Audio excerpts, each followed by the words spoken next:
The history of Utah is an examination of the human history and social activity within the state of Utah, located in the western United States. Archaeological evidence dates the earliest habitation of Native Americans in Utah to about 10,000 to 12,000 years ago. Paleolithic people lived near the Great Basin swamps and marshes, which had an abundance of fish, birds, and small game animals.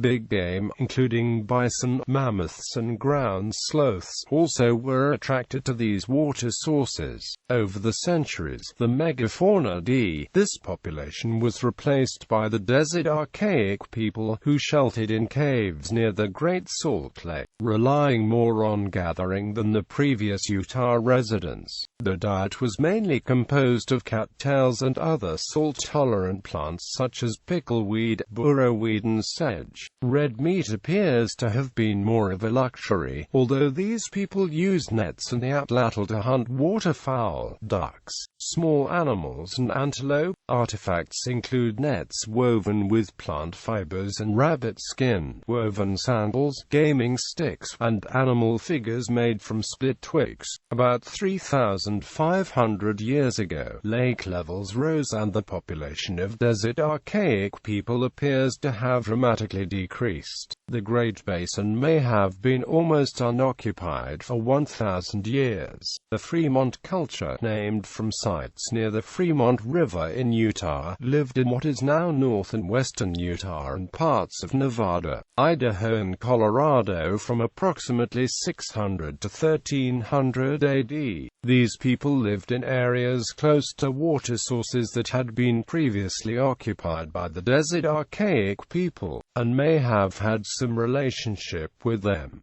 However, the use of new technologies define them as a distinct people. Fremont technologies include use of the bow and arrow while hunting, building pit house shelters, growing maize and probably beans and squash, building above-ground granaries of adobe or stone, creating and decorating low-fired potteryware, producing art including jewelry and rock art such as petroglyphs and pictographs. The ancient Puebloan culture, also known as the Anasazi, occupied territory adjacent to the Fremont. The ancestral Puebloan culture centered on the present-day Four Corners area of the southwest United States, including the San Juan River region of Utah. Archaeologists debate when this distinct culture emerged, but cultural development seems to date from about the Common Era, about 500 years before the Fremont appeared.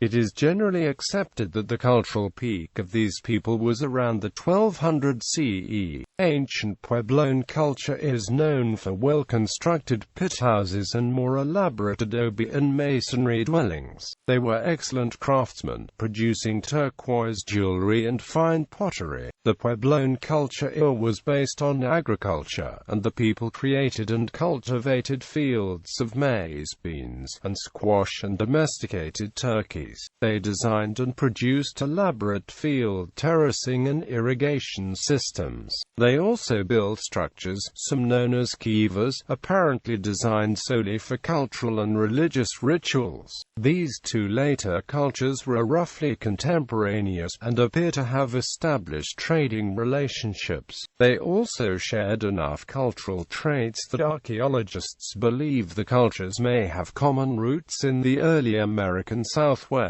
However, each remained culturally distinct throughout most of their history. These two well-established cultures appear to have been severely impacted by climatic change and perhaps by the incursion of new people in about 1200 CE. Over the next 2 centuries, the Fremont and ancient Pueblo people may have moved into the American Southwest, finding new homes and farmlands in the river drainages of Arizona, New Mexico and northern Mexico. In about 1200, Shoshonean-speaking peoples entered Utah territory from the west. They may have originated in southern California and shifted into a desert environment due to population pressure along the coast. They were an upland people with a hunting and gathering lifestyle utilizing roots and seeds, including the pinyon coconut. They were also skillful fishermen, created pottery and raised some crops. When they first arrived in Utah, they lived as small family groups with little tribal organization. Four main Shoshonean peoples inhabited Utah country: the Shoshone in the north and northeast, the Goshutes in the northwest, the Utes in the central and eastern parts of the region, and the southern Paiutes in the southwest. Initially, there seems to have been very little conflict between these groups.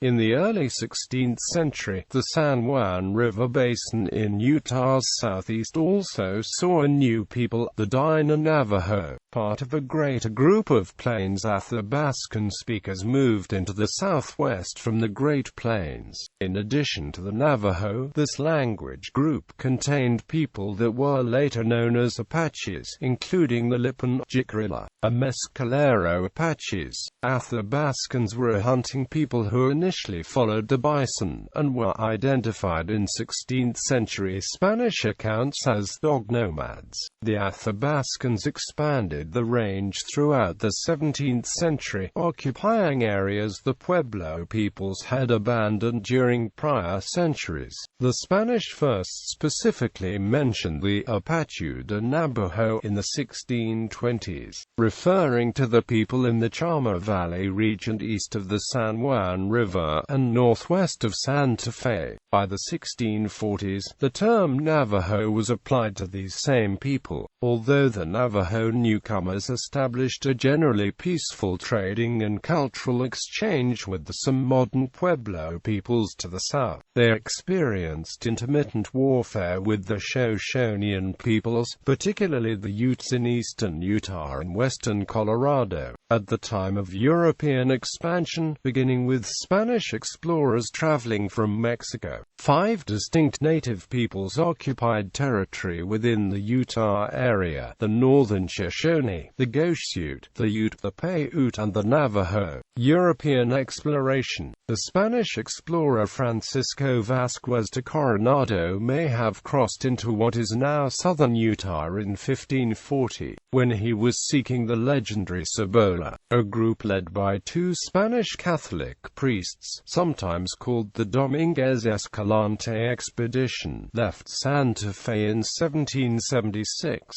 hoping to find a route to the California coast. The expedition traveled as far north as Utah Lake and encountered the native residents. Fur trappers, including Jim Bridger, explored some regions of Utah in the early 19th century. The city of Provo was named for one such man, Etienne Provost, who visited the area in 1825. The city of Ogden, Utah is named for a brigade leader of the Hudson's Bay Company, Peter Skeen Ogden, who trapped in the Weber Valley. In 1846, a year before the arrival of the Mormons, the ill-fated Donner Party crossed through the Salt Lake Valley late in the season, deciding not to winter but to continue forward to California.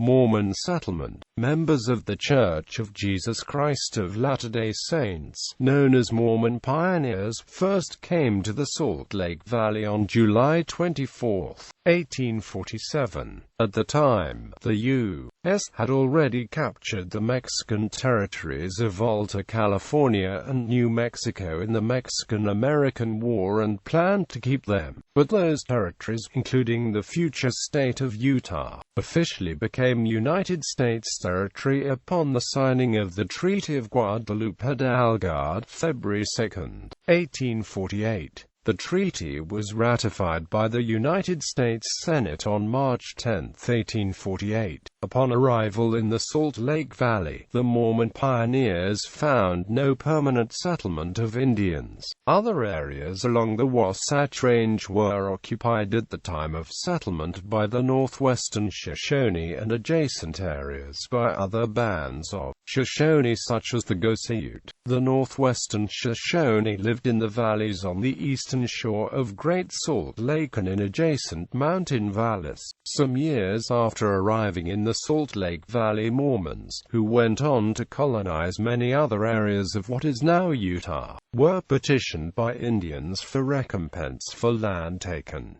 The response of Heber C. Kimball, first counselor to Brigham Young, was that the land belonged to our Father in heaven and we expect to plow and plant it. The land was treated by the United States as public domain. No Aboriginal title by the Northwestern Shoshone was ever recognized by the United States, or extinguished by treaty with the United States.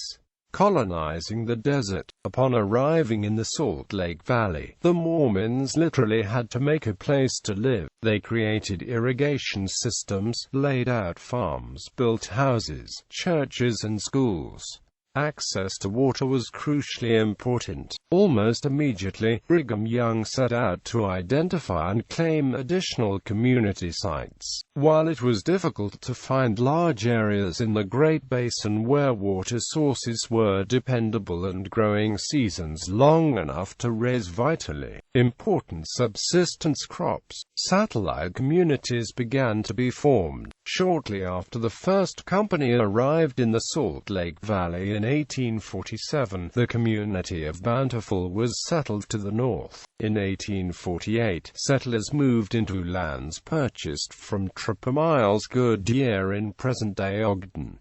In 1849, Toul and Provo were founded. Also that year, at the invitation of Ute Chief Wakara, settlers moved into the Sanpete Valley in central Utah to establish the community of Manti. Fillmore, Utah, intended to be the capital of the new territory, was established in 1851.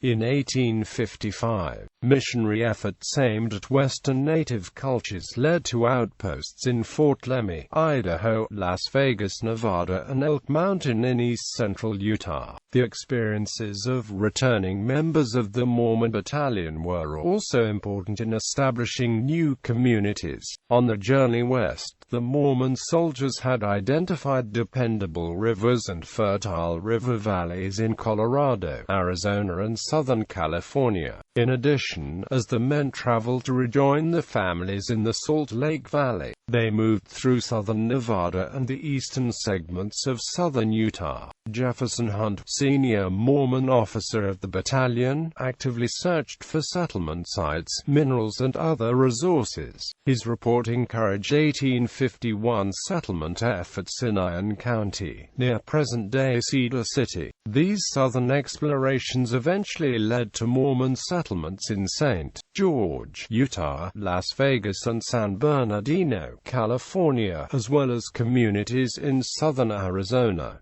Displacement of Native Americans. Prior to establishment of the Oregon and California trails and Mormon settlement, Indians native to the Salt Lake Valley and adjacent areas lived by hunting buffalo and other game, but also gathered grass seed from the bountiful grass of the area as well as roots such as those of the Indian camas. By the time of settlement, indeed before 1840, the buffalo were gone from the valley, but hunting by settlers and grazing of cattle severely impacted the Indians in the area, and as settlement expanded into nearby river valleys and oases, indigenous tribes experienced increasing difficulty in gathering sufficient food. Brigham Young's counsel was to feed the hungry tribes, and that was done, but it was often not enough. These tensions formed the background to the Bear River Massacre committed by California militia stationed in Salt Lake City during the Civil War. The site of the massacre is just inside Preston, Idaho, but was generally thought to be within Utah at the time. State of Deseret. Statehood was petitioned for in 1849-50 using the name Deseret. The proposed state of Deseret would have been quite large, encompassing all of what is now Utah, and portions of Colorado, Idaho, Nevada, Wyoming, Arizona, Oregon, New Mexico and California. The name of Deseret was favored by the LDS leader Brigham Young as a symbol of industry and was derived from a reference in the Book of Mormon. The petition was rejected by Congress and Utah did not become a state until 1896. Utah Territory in 1850. The Utah Territory was created with the Compromise of 1850, and Fillmore was designated the capital. In 1856, Salt Lake City replaced Fillmore as the territorial capital. Utah war disputes between the Mormon inhabitants and the federal government intensified after the Church of Jesus Christ of Latter-day Saints' practice of polygamy became known. The polygamous practices of the Mormons, which were made public in 1854, would be one of the major reasons Utah was denied statehood until almost 50 years after the Mormons had entered the area. After news of the polygamous practices spread, the members of the LDS Church were quickly viewed by some as un-American and rebellious. In 1857, after news of a possible rebellion spread, President James Buchanan sent troops on the Utah expedition to quell the growing unrest and to replace Brigham Young as territorial governor with Alfred Cumming. The expedition was also known as the Utah War. As fear of invasion grew, Mormon settlers had convinced some Paiute Indians to aid in a Mormon-led attack on 120 immigrants from Arkansas under the guise of Indian aggression. The murder of these settlers became known as the Mountain Meadows Massacre. The Mormon leadership had adopted a posture of fear-mongering to encourage settlers to distrust outsiders and ultimately lead to the attack. Scholars debate the involvement of Brigham Young, but generally agree that Mormon leadership sanctioned the attack. Only one man, John D. Lee, was ever convicted of the murders, and he was executed at the massacre site. Express riders had brought the news 1,000 miles from the Missouri River settlements to Salt Lake City within about 2 weeks of the Army's start to march west. Fearing the worst as 2,500 troops led by General Albert Sidney Johnston started west, Brigham Young ordered all residents of Salt Lake City and neighboring communities to prepare their homes for burning and evacuate southward to Utah Valley and southern Utah. Young also sent out a few units of the Nauvoo Legion to delay the Army's advance. The majority he sent into the mountains to prepare defenses south to prepare for a scorched earth retreat. Although some Army wagon supply trains were captured and burned and herds or Army horses and cattle run off, no serious fighting occurred. Starting late and short on supplies, the United States Army camped during the bitter winter of 1857–58 near a burned-out Fort Bridger in Wyoming. Through the negotiations between emissary Thomas L. Kane, Young, Cumming and Johnston, control of Utah Territory was peacefully transferred to Cumming, who entered an eerily vacant Salt Lake City in the spring of 1858. By agreement with Young, Johnston established the Army at Fort Floyd 40 miles away from Salt Lake City to the southwest. Transcontinental Telegraph. Salt Lake City was the last link of the first transcontinental telegraph between Carson City, Nevada and Omaha, Nebraska, completed in October 1861.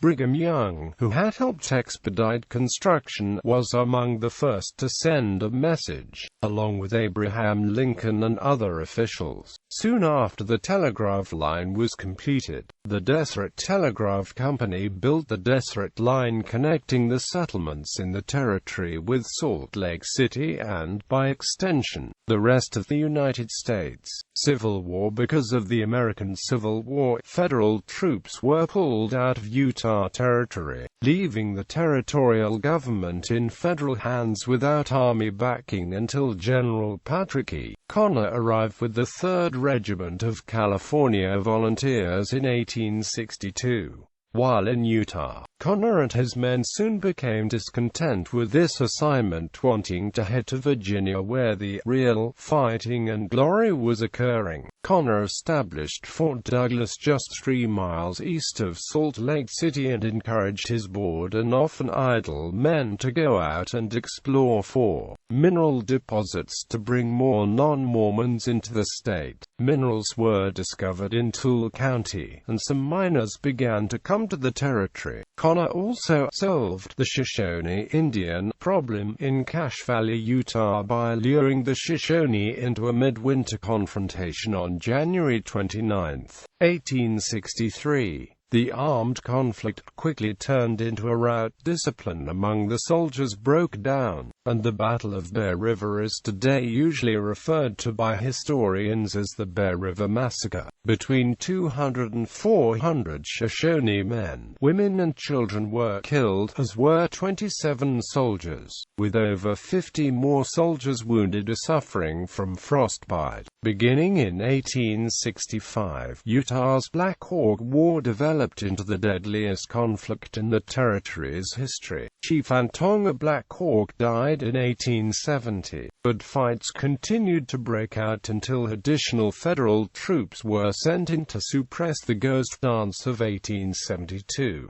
The war is unique among Indian wars because it was a three-way conflict, with mounted Timpanogos Utes led by Antonga Black Hawk fighting federal and Utah local militia. On May 10, 1869, the first transcontinental railroad was completed at Promontory Summit, north of the Great Salt Lake. The railroad brought increasing numbers of people into the state, and several influential businessmen made fortunes in the territory. Polygamy. During the 1870s and 1880s, federal laws were passed and federal marshals assigned to enforce the laws against polygamy. In the 1890 manifesto, the LDS Church leadership dropped its approval of polygamy, citing divine revelation. When Utah applied for statehood again in 1895, it was accepted. Statehood was officially granted on January 4, 1896. Women's suffrage. The Mormon issue made the situation for women a topic of nationwide controversy. In 1870, the Utah Territory, controlled by Mormons, gave women the right to vote. However, in 1887, Congress disenfranchised Utah women with the Edmunds-Tucker Act, which was designed to weaken the Mormons politically and punish them for polygamy. In 1867–96, Eastern activists promoted women's suffrage in Utah as an experiment, and as a way to eliminate polygamy. They were Presbyterians and other Protestants convinced that Mormonism was a non-Christian cult that grossly mistreated women. The Mormons promoted women's suffrage to counter the negative image of downtrodden Mormon women, with the 1890 manifesto clearing the way for statehood. In 1895, Utah adopted a constitution restoring the right of women's suffrage. Congress admitted Utah as a state with that constitution in 1896. 20th and 21st century. Beginning in the early 20th century, with the establishment of such national parks as Bryce Canyon National Park and Zion National Park, Utah began to become known for its natural beauty. Southern Utah became a popular filming spot for arid, rugged scenes, and such natural landmarks as Delicate Arch and the Mittens of Monument Valley are instantly recognizable to most national residents. During the 1950s, 1960s, and 1970s, with the construction of the interstate highway system, accessibility to the southern scenic areas was made easier. Beginning in 1939, with the establishment of Alta Ski Area, Utah has become world-renowned for its skiing. The dry, powdery snow of the Wasatch Range is considered some of the best skiing in the world.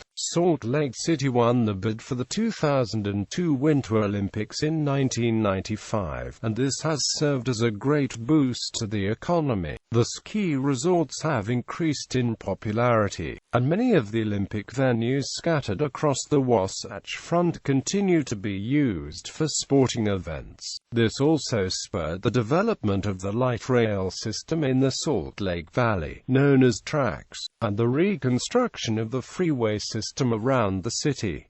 During the late 20th century, the state grew quickly. In the 1970s, growth was phenomenal in the suburbs. Sandy was one of the fastest-growing cities in the country at that time, and West Valley City is the state's second most populous city. Today, many areas of Utah are seeing phenomenal growth. Northern Davis, southern and western Salt Lake, Summit, eastern Toole, Utah, Wasatch, and Washington counties are all growing very quickly. Transportation and urbanization are major issues in politics as development consumes agricultural land and wilderness areas. In 2012, the state of Utah passed the Utah Transfer of Public Lands Act in an attempt to gain control over a substantial portion of federal land in the state from the federal government, based on language in the Utah Enabling Act of 1894.